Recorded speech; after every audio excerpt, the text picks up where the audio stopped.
We like to think of nature as a beautiful, balanced ecosystem where every creature follows the simple rules of survival. We imagine a lion hunts a gazelle because it's hungry, or a bird builds a nest because it's spring. But what if I told you that in the shadows of the forest and the depths of the ocean, there are animals that don't just survive, they scheme? We are talking about coordinated heists, elaborate ransom rackets, tactical assassinations, and full-scale gang warfare. These aren't just instinctive behaviors. These are high-level criminal organizations operating with a level of sophistication that would make a mob boss take notes. Today, we're diving into the dark underbelly of the animal kingdom to look at 5 species that have mastered the art of organized crime. And stay tuned for the final entry because it involves a 4-year-long conflict so brutal and calculated that it changed everything scientists thought they knew about animal psychology. Imagine you were driving through the breathtaking southern Alps of New Zealand. You pull your rental car over to take a photo of the mist-covered peaks, feeling completely at peace. But within seconds, a gang of olive-green parrots descends from the sky. These are Keas, and they aren't here for your crackers. While one bird lands on your side mirror to distract you with its playful antics, 2 others are already at work on the roof, systematically stripping the rubber seals from your windows. A 4th is currently puncturing your tires. This isn't a random act of curiosity, it's a coordinated demolition job. Keas are the only alpine parrots in the world, and they have developed a reputation as the vandals of the bird kingdom. They work in highly organized crews with specific roles. You'll often see a sentry bird perched on a nearby branch, watching for approaching humans, while the ground crew dismantles anything made of rubber, plastic, or leather.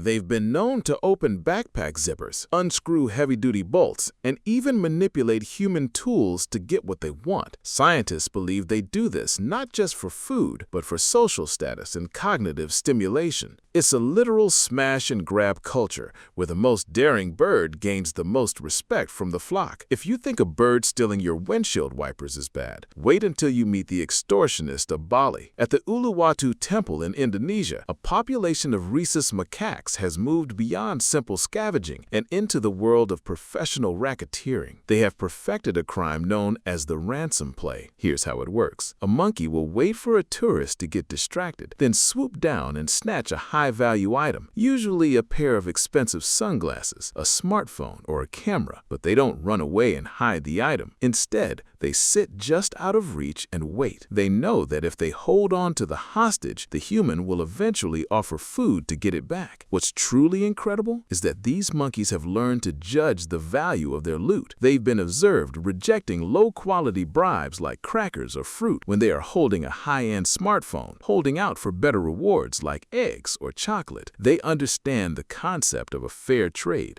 and they aren't afraid to negotiate. This isn't just one smart monkey. It's a learned cultural behavior passed down through generations. The elders teach the juveniles which items are most likely to fetch a high price, creating a literal school for thieves. It's a sophisticated economic system built entirely on theft and extortion. Now, let's move from the temples of Bali to the cold waters of the Strait of Gibraltar, where a new kind of organized crime has recently emerged: high seas piracy. Over the last few years, a group of orcas, led by a matriarch named White Gladys, has begun systematically attacking and sinking sailboats. This isn't a case of a rogue animal acting out. These are tactical, coordinated strikes. The orcas work in teams to ram the rudders of the boats, effectively disabling them before the crew even knows what's happening. In some cases, once the boat is dead in the water, the orcas will continue to tear pieces off the hull until the vessel sinks. What makes this a high-level crime is the social transmission of the behavior. After White Gladys supposedly had a traumatic encounter with a boat, she began teaching her pod how to take them down. Younger orcas have been seen watching the adults perform the maneuvers before trying it themselves. It's a form of collective retaliation, or perhaps a dangerous new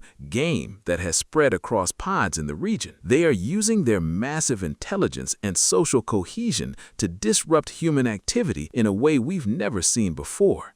But while orcas are focused on maritime sabotage, some animals are involved in a much darker type of organization. The kidnapping rings of the bottlenose dolphin. We often think of dolphins as the friendly, smiling ambassadors of the sea, but their social lives are incredibly intense and at times criminal. Male dolphins form what researchers call first-order alliances, groups of 2 or 3 males that stay together for decades. These small gangs will work together to herd a single female, keeping her isolated from the rest of the pod for weeks at a time. To do this, they use synchronized swimming and aggressive displays to intimidate her. If she tries to escape, the gang will chase her down and bring her back. But it goes deeper than that. These small gangs then form second-order alliances with other gangs to steal females from rival groups or to defend their own territory against competitors. They even have third-order alliances, which are basically large-scale syndicates that dictate the social politics of the entire region. It's a complex web of loyalty, betrayal, and strategic kidnapping that rivals any political thriller. They use specific whistles to identify their crew members and can remember who owes them a favor for years. This isn't just instinct, it's a calculated, multi-layered social strategy designed to manipulate others for their own gain. Finally, we reach the pinnacle of organized crime in the wild, the Gombe Chimpanzee War. In the 1970s, Jane Goodall witnessed something that shattered the image of chimpanzees as peaceful vegetarians. A single community of chimps split into 2 factions, the Kasakela and the Kahama. What followed was a 4-year campaign of systematic, organized violence. This wasn't a series of random scuffles, it was a war of attrition. The Kasakela males would form silent border patrols, moving in single file through the forest, stopping to listen for any sound from their rivals. When they found a lone male from the opposing faction, they wouldn't just fight him, they would conduct a coordinated assassination. They would pin the victim down, with different chimps holding different limbs, while others beat and bit him to death. They systematically hunted down every male member of the rival group until the Kahama faction was completely wiped out. Then they moved in and seized the territory. This was the first time we realized